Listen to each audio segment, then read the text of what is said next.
গর্ভবতী নারীর উপর পাশবিক হামলা এক জঘন্যতম কলঙ্ক।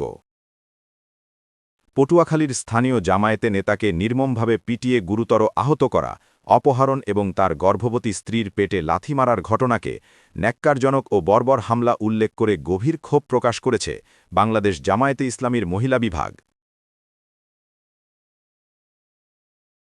গত রবিবার ৮ই ফেব্রুয়ারি দিবাগত রাতে বাংলাদেশ জামায়াতে ইসলামীর মহিলা বিভাগীয় বিবৃতিতে এই প্রতিবাদ জানানো হয়েছে। বিবৃতিতে বলা হয়েছে, স্থানীয় জামায়াতে ইসলামীর একজন দায়িত্বশীল ইউনিয়ন সেক্রেটারিকে নির্মমভাবে পিটিয়ে আহত করার পর তাকে অপহরণ করা হয়েছে। শুধু তাই নয়, তার স্ত্রী, যিনি নিজেও চন্দ্রদ্বীপ ইউনিয়ন জামায়াতের মহিলা বিভাগের একজন দায়িত্বশীল, তার গর্ভবতী অবস্থায় পেটে লাথি মারা হয়েছে। গোলামি না, হিজাবি হিজাবি হিজাবি। আমরা ফেসবুক, ইউটিউব সব জায়গায় লাইভ যে দৃশ্যটি দেখলাম, হিজাব পরিহিতা একজন নারী, উনি নির্বাচনী ক্যাম্পেইন করছেন এবং একটি রাজনৈতিক দলের কিছু মানুষের মধ্যে একজন তার পেট বরাবর লাথি মারলেন। এটি শুধুমাত্র একজন নারীর পেটে লাথি লাগেনি, উনি প্রেগন্যান্ট ছিলেন, যেখানে আমরা সন্তান ধারণ করি সেখানে লাথিটি লেগেছে। এটি সমগ্র নারী জাতির জন্য একটি অত্যন্ত অপমানজনক এবং আমি নিজে লজ্জিত এরকম গর্ভ থেকে আমার এরকম কোনো সন্তান জন্ম হতে পারে যারা সে গর্ভেই লাথি মারেন। আপনারা সার্কাসের হাতি দেখেছেন? একটি জঙ্গল থেকে যখন খুব দুরন্ত হাতিকে নিয়ে আসা হয়, প্রথমে কিন্তু সে বশ মানে না। কি করা হয়, তাকে পায়ের মধ্যে শেকল দিয়ে বেঁধে রাখা হয়। হাতিটি ছুটে পালানোর চেষ্টা করে, ওর পাটা রক্তাক্ত হয়, আবার পালানোর চেষ্টা করে, আবার রক্তাক্ত হয়।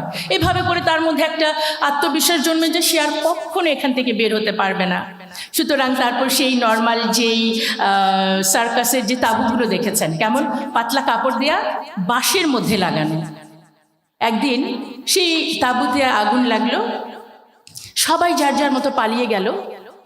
বিশালকায় হাতিটি কিন্তু একটুও পালানোর চেষ্টা করলো না, কারণ ও বারবার ছুটতে গিয়ে যখন রক্তাক্ত হয়েছে ওর আত্মবিশ্বাসটি নষ্ট হয়ে গিয়েছিল। ও ভেবেছে আমি যদি আবার পালানোর চেষ্টা করি আমি আবার ব্লিডেড হব।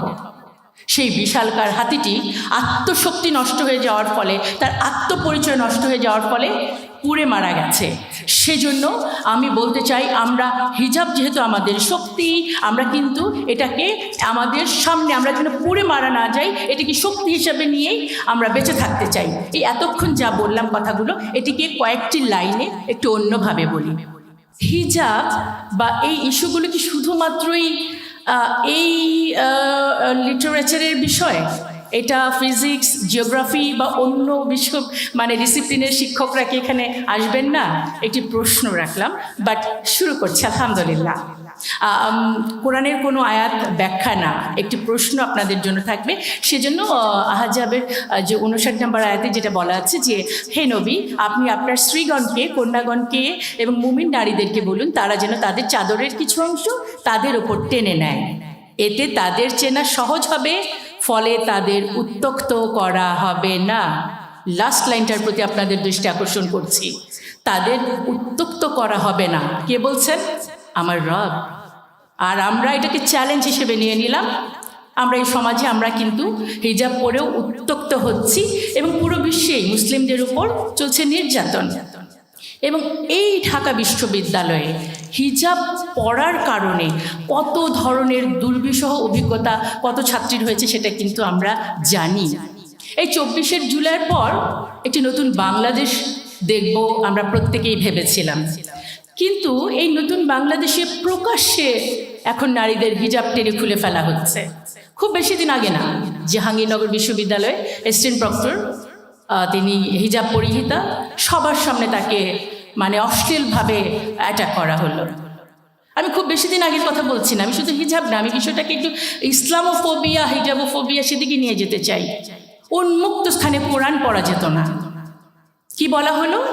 কেন বাধা দিয়েছেন? উপরের থেকে চাপ আছে।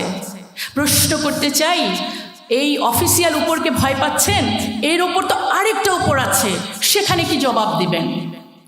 দেখেন, এই কিছুদিন আগে না, জাস্ট হয়তো 2-3 দিন আগে আমরা ফেসবুক, ইউটিউব সব জায়গায় লাইভ যে দৃশ্যটি দেখলাম, হিজাব পরিহিতা একজন নারী।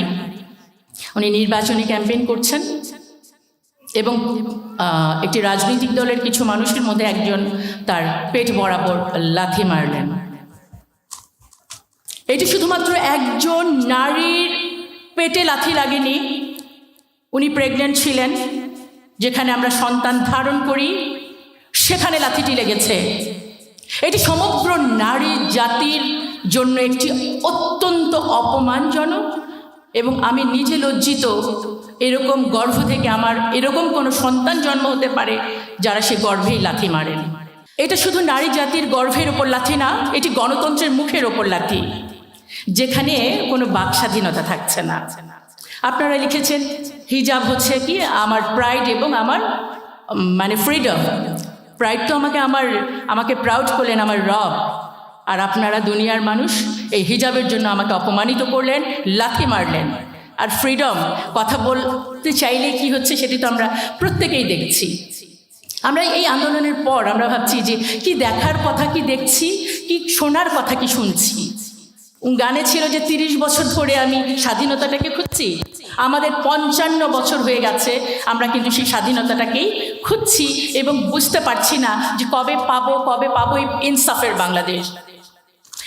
দেখেন, আমার রব আমাকে অধিকার দিবার পরও আমাকে হিজাব দিয়ে পালন করতেছে। আমি অত্যন্ত আবেগের সাথে রায়হানের প্রতি অনেক ধন্যবাদ জানাচ্ছি যে একা 100 না, আমাদের রায়হানের মতো সাদিকের মতো মানুষেরা যখন আমাদের ভাই, আমাদের স্বামী, আমাদের বন্ধুরা যখন নারীর অধিকারের জন্য পাশে থাকবে, অবশ্যই সেটি ইনশাল্লাহ সাকসেসফুল হবে।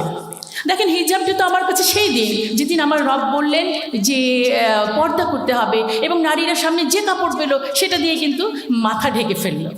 আর আমাদের দেশে হিজাব পরলে এখনও আমি জানি না সামনে আরও কি হবে, কিন্তু চাকরি হবে না। আমরা কেমন মুসলমান? বাট আমি কিন্তু হতাশাগ্রস্ত নই। আমি বিশ্বাস করি আমার রব আমাকে দিয়েছেন যেই ক্রাউন, সেটি পরে আমি অনেক বেশি শক্তিশালী। আর আসল পর্দাটা কিন্তু তাকওয়ার, ব্যাখ্যা করতে যাব না। আমরা শুধুমাত্র একটি কাপড় মাথায় দিই না, এটা আমাদের অন্তরের পরিশুদ্ধতাও আমরা কিন্তু নিশ্চিত করি। কিন্তু মনে রাখতে হবে, যুগ যুগ ধরে ইসলামের এই শত্রুরা কিন্তু আমাদের বিপরীতে কাজ করেই যাচ্ছে এবং পাশ্চাত্য ঔপনিবেশিক শক্তিগুলোর টার্গেট ছিল কোনো একটা জাতির সংস্কৃতি এবং ধর্ম। এর চেয়েও বড় টার্গেট হচ্ছে নারীরা। কারণ একজন নারীকে যদি সংস্কৃতি থেকে সরিয়ে ফেলা যায়, একটি পরিবার ধ্বংস হবে, সাথে সাথে একটি সমাজ যখন ধ্বংস হবে, এই রাষ্ট্রকে নিয়ন্ত্রণ করা খুব সহজ হবে। এই যে কিছুক্ষণ আগে রায়হানের কাছে শুনলেন যে আলজেরিয়াতে যখন ফ্রান্স কলোনি করে তখন কিন্তু এই হিজাবকেই নিষিদ্ধ করার হচ্ছিল এবং মনোবিজ্ঞানী ফ্রাঞ্জ ফানো সেখানে নারীদের যে মানবিক যে শক্তি সেটা নিয়ে কথা বলেছিলেন। আমরা হিজাবকে আসমানীয় শক্তি হিসাবে মনে করি। একটি কমন গল্প আমি সবসময় বলি, আজকে আরেকবার বলছি, যেটি আমাদের শক্তিকে অনেক বাড়িয়ে দিবে। আপনারা সার্কাসের হাতি দেখেছেন?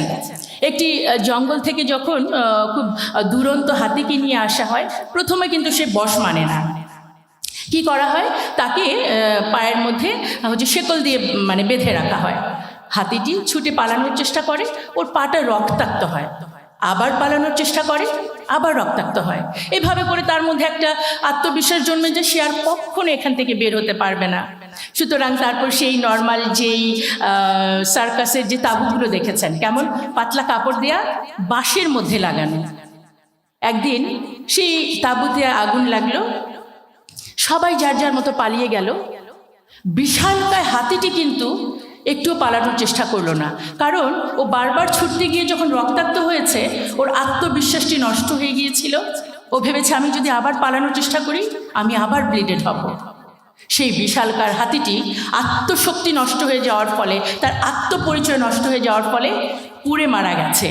সেজন্য আমি বলতে চাই, আমরা হিজাব যেহেতু আমাদের শক্তি, আমরা কিন্তু এটাকে আমাদের সামনে, আমরা যেন পুড়ে মারা না যাই, এটিকে শক্তি হিসেবে নিয়েই আমরা বেঁচে থাকতে চাই। এই এতক্ষণ যা বললাম কথাগুলো, এটিকে কয়েকটি লাইনে একটু অন্যভাবে বলি। আমি হিজাবি এই নামে বলি, তারপর শেষ করছি ইনশাল্লাহ। হিজাব শুধু এক টুকরো কাপড় নয়, আর এই কাপড়ের ডিজাইনারও তোমার আমার মতো কেউ নয়। ডিজাইনার স্বয়ং আমার রব। রবের প্রতি আত্মসমর্পণের আমার এক অলিখিত দলিল। আমি আত্মসমর্পিত এক হিজাবি নারী।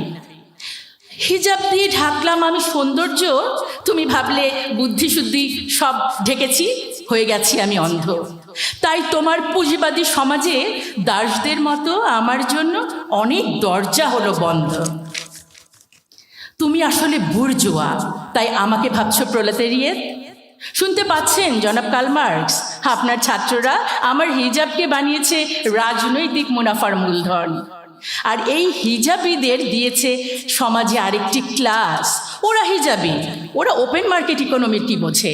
ট্রাম্প আর ওবামার ফরেন পলিসিকে ওদের মাথায় ঢুকবে? একেই মুসলিম, আবার নারী, আবার হিজাবি। ওরা তো স্বেচ্ছা নির্বাসিত, আধুনিক সময়ে বড্ড বেমানান। আমি দৃপ্ত কণ্ঠে বলতে চাই, আমি হিজাবি, হিজাব আমার অধিকার, হিজাব আমার রবের নির্দেশ, হিজাব আমার অহংকার। আমি পাশ্চাত্য সভ্যতার গোলাম নই, আমি আমার রবের গোলাম। গোলামি না আজাদি, আজাদি আজাদি, গোলামি না হিজাবি, হিজাবি হিজাবি। ধন্যবাদ। শাহরিয়ার বিন সেলিম, নিউজ বাংলা।